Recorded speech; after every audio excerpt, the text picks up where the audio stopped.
Hello guys. Uh,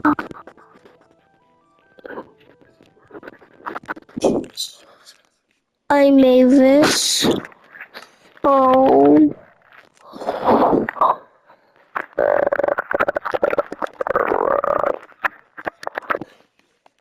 Once ignition starts at liftoff, it cannot be turned off. Now it's time to lift the external tank into place. Inside, there are two smaller tanks, one for liquid hydrogen and one for liquid oxygen. These tanks will start until just a few hours before the lift.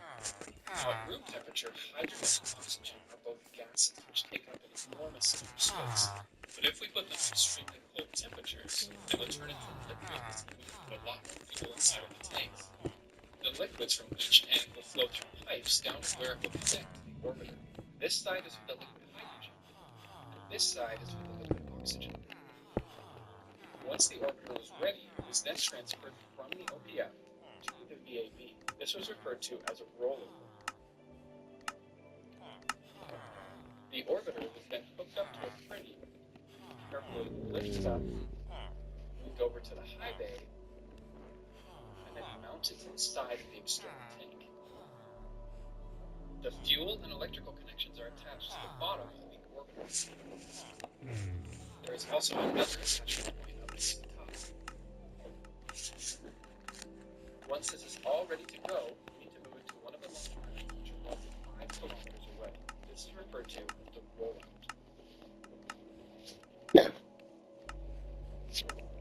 The weight of the entire shuttle stack is supported at the base by 8 hold-down posts, 4 on each of the SRBs. It's then secured in place by the hold-down bolts. At the moment of liftoff, this will detonate to free the shuttle. The platform it's on is called the Mobile Launch Platform. Underneath is the crawler transporter, which moves everything at just under 1.5 kilometers per hour. It takes many hours to get all the way to the last two launch pads. Then it's up the ramp and slowly into position. The platform is put into support. this picture right here looks bad, so this one looks extra good.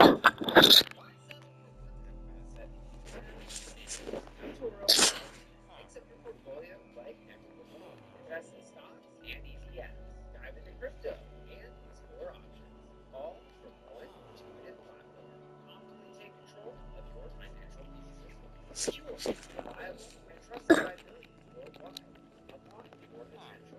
Join the multi-asset revolution today.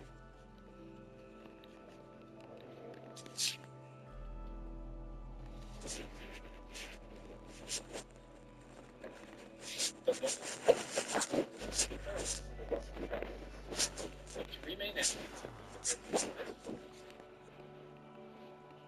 and the flames from the two SRBs will go through these two holes. Below the pad is the flame trench. During the liftoff, the flames will be deflected to each side. The structure next to the shuttle stack has two main parts: the fixed service structure, which doesn't move, and the rotating service structure, which can pivot around to completely enclose the space shuttle.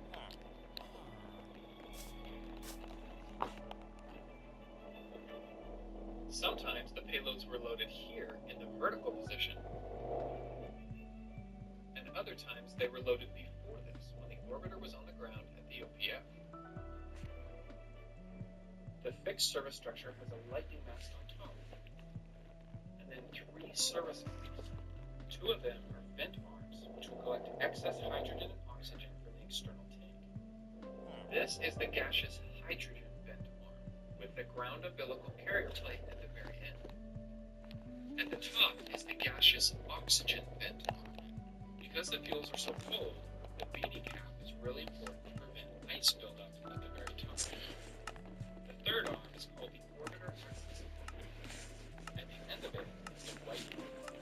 This is how the astronauts get on board the orbiter in preparation for launch.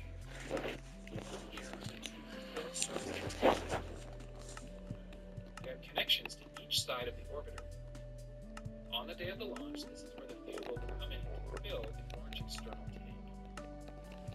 If there is an emergency on the launch pad and the astronauts need to get away in a hurry, they will come over here to the emergency exit system. It has several baskets that can quickly carry them far away from the launch tower. Each basket can hold 3 people. One more feature of the mobile launch platform is the sound suppression system. Beginning at just a few seconds before launch, water will start pouring down from a few different places.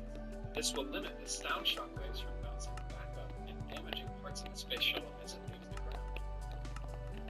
The water is stored in this large tower on the launch pad. So let's see how this works on the day of the launch. There are many things that have to happen in order. I can't cover them all in this video, but let me show you some of the main ones.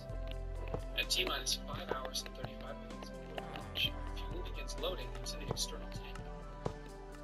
The fuel comes from the white spherical tanks on the edges of the launch pad.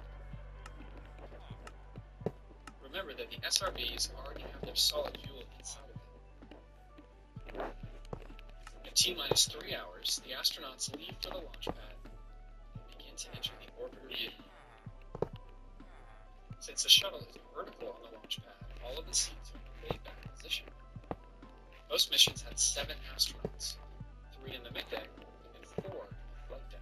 There are no windows on the middeck, so the astronauts won't be able to enjoy the view on the way up.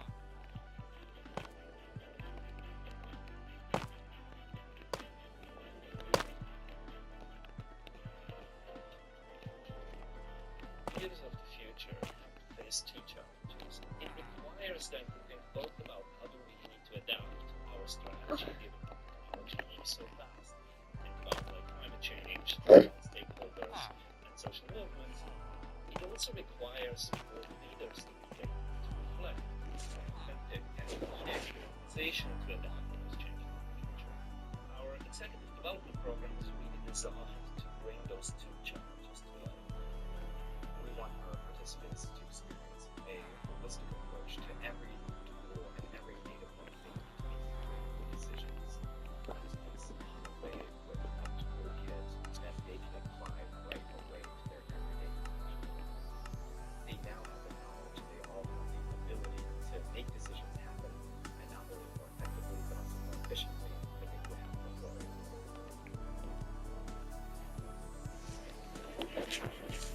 There's a lot of excitement coming up to the moment of liftoff. However, if there are any problems such as mechanical failures or even bad weather, the launch will be delayed or even be canceled until another day. This is called a launch scrub, and it can happen all the way up until just a few seconds. At T-minus 7 minutes and 30 seconds, the orbiter access arm will slowly retract. If there is an emergency, it can go back into place. T-minus 3 minutes and 45 seconds, the main engine gimbal test to make sure that it's working correctly. T-minus 2 minutes and 55 seconds, the beanie cap is lifted and the gaseous oxygen vent arm is retracted. At T-minus 10 seconds, activate the hydrogen burn-off system. And note, this is not actually starting the engines. It happens up here inside of the combustion chamber. What these sparks do is ignite any excess hydrogen.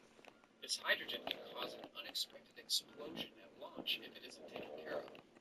At T-minus 6.6 seconds, the 3 main engines ignite. All 3 of them must work correctly or they will shut down and abort the launch. At the moment of liftoff, many things happen simultaneously. The gaseous hydrogen vent arm is retracted from the external tank. The 2 connections of the tail service mass will retract. The 8 hold-down bolts will detonate, which frees the shuttle, and then both SRBs ignite.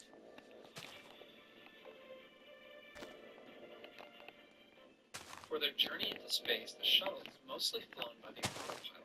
Of course, the astronauts can still take over if they need to. Shortly after clearing the tower, they do what's called the roll program to get the shuttle so that it's heads down for most of the ascent into space. This reduces the aerodynamic stress on the wings. It will also allow the astronauts to see the curve of the Earth as they ascend into space. Now, as we keep gaining more and more speed, the air in the atmosphere will create pressure on the front of the spacecraft. Then as we get higher, the air starts to thin out. They use the term max Q to refer to the time when the aerodynamic pressure will be at its highest. During max speed, the main engines will be throttled down, so we don't accelerate too quickly. And shortly after, we can throttle them back up again.